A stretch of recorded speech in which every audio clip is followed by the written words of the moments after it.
Auzubillahiminash-shaytanir-rajim. Bismillahir-rahmanir-rahim. Dear students and viewers, Assalamu alaikum warahmatullahi wabarakatuh. I hope you all are well and fine by the sure mercy of Almighty Allah. As you know, we are discussing 12th class history. Today we are going to discuss a new chapter, the Mughal Court. ये जो NCERT history का chapter number 6 है, नया chapter है the Mughal court. आज हम Mughal court discuss करने जा रहे हैं। इसमें जो सवाल है, what are the contribution of different Mughal rulers, इन एक एक करके जो मुगल रूलर्स थे उनका क्या कंट्रीब्यूशन है डेवलपमेंट ऑफ मुगल एम्पायर करने में। तो पहला जो है जिसे हम फाउंडिंग फादर कहा करते हैं या कहते हैं founding father of Mughal empire, वो है Babur. Babur was the founder of the Mughal empire.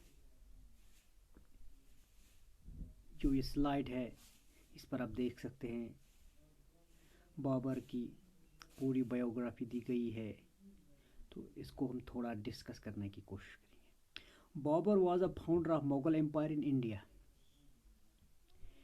His full name was Zahiruddin Mohammad Babur. Babur का असली नाम ज़हीरुद्दीन मोहम्मद बाबर था।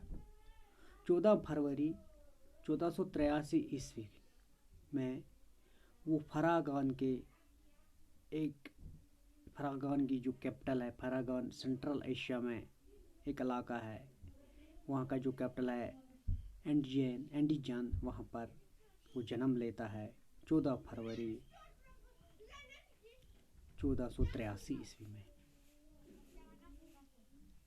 His father was Umar Sheikh. उसके जो वालिद हैं उनका नाम था Umar Sheikh Mirza.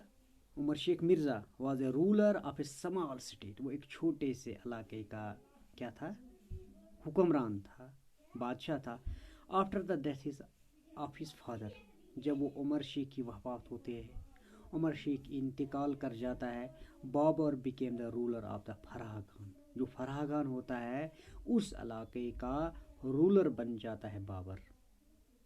Eight the age of 1494 में 11 साल की उम्र में ज़हीरुद्दीन मोहम्मद बाबर बादशाह बनता है। After the death of his father, इसके फादर का नाम था Umar Sheikh Mirza. Babur got his first victory over Samarkand in 1497। तो पहली जीत बाबर की जो दर्ज होती है वो होती है समरकंद को वो फतह करता है 1497 ईस्वी में। But the Uzbek was a warrior community of Central Asia expelled him from Samarkand and Faragan। इसके बाद उज़्बेकिस आते हैं, सेंट्रल एशिया से आते हैं, वो उनके साथ लड़ाई होती है बाबर की, तो बाबर वहाँ पर हार जाता है, समरकंद से भी फरागान से। बाबर अनकर्ड काबुल इन 1504। 1504 में क्या होता है, जो ज़हीरुद्दीन मोहम्मद बाबर होता है वो काबुल को फतह करता है। He spent some time in Kabul to consolidate his position.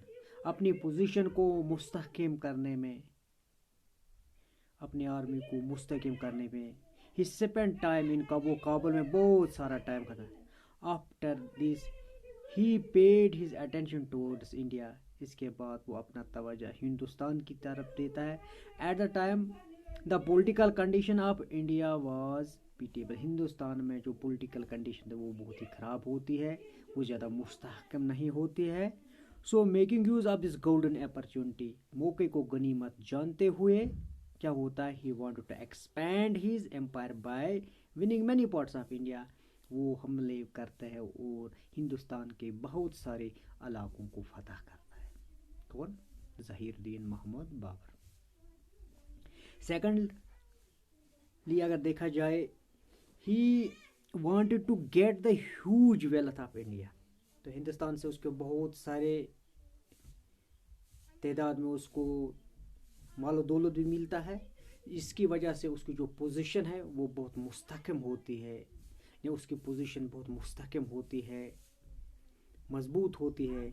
अपने आर्मी को वो कंसोलिडेट करता है, मज़ीद वेपन के साथ लेस उसकी आर्मी होती है, पावरफुल आर्मी बनाता है। इन द एंड ऑफ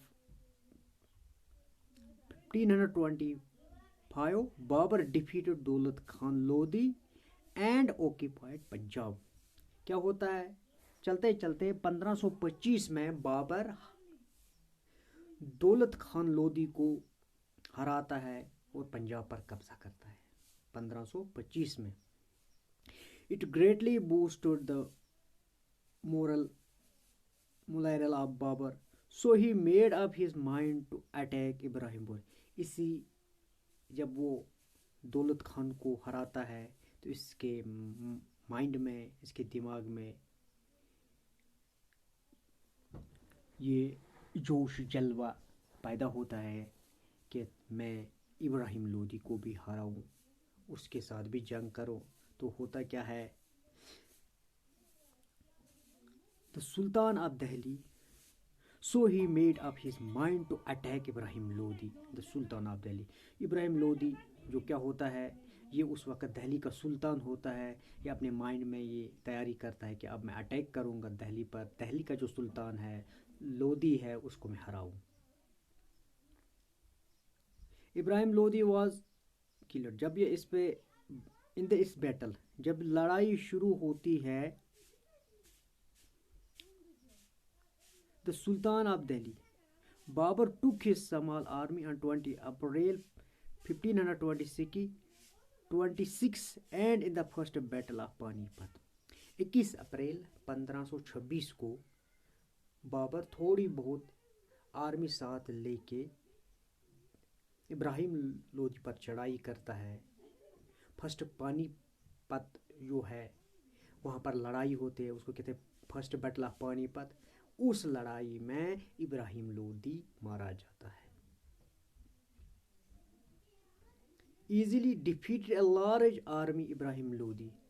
तो आसान तरीके से वो इब्राहिम लोदी को हराता है और इस जंग में इब्राहिम लोदी मर जाता है। इन्हें फर्स्ट बैटल ऑफ पानीपत में इब्राहिम, कब पानीपत की पहली लड़ाई कब हुई, 21 अप्रैल 1526, 21 of April 1526.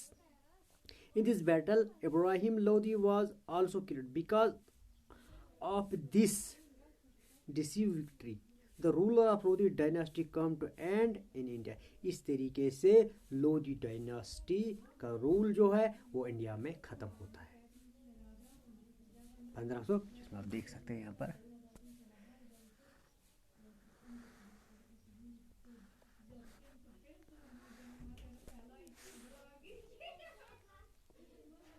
अप्रैल यहाँ पर है 21 अप्रैल 1526 को first battle of Panipat.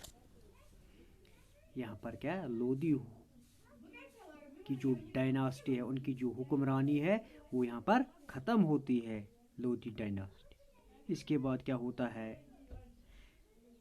Because of this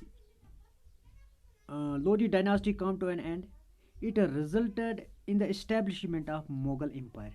यहीं से मुगल एम्पायर इस्टेब्लिश यानी शुरू होती है, इस्टेब्लिश होती है। आप समझो कि लोधी डायनास्टी के ख़त्म होने के बाद हिंदुस्तान में क्या होता है, कौन शुरू होती है, लोधी डायनास्टी का जब वजूद ख़त्म होता है तो मुगल डायनास्टी का ज़हूर शुरू होता है। यानी 21 अप्रैल 1526 के बाद, पानीपत की पहली लड़ाई के बाद हिंदुस्तान में मुगलों की इस्टेब्लिशमेंट शुरू होती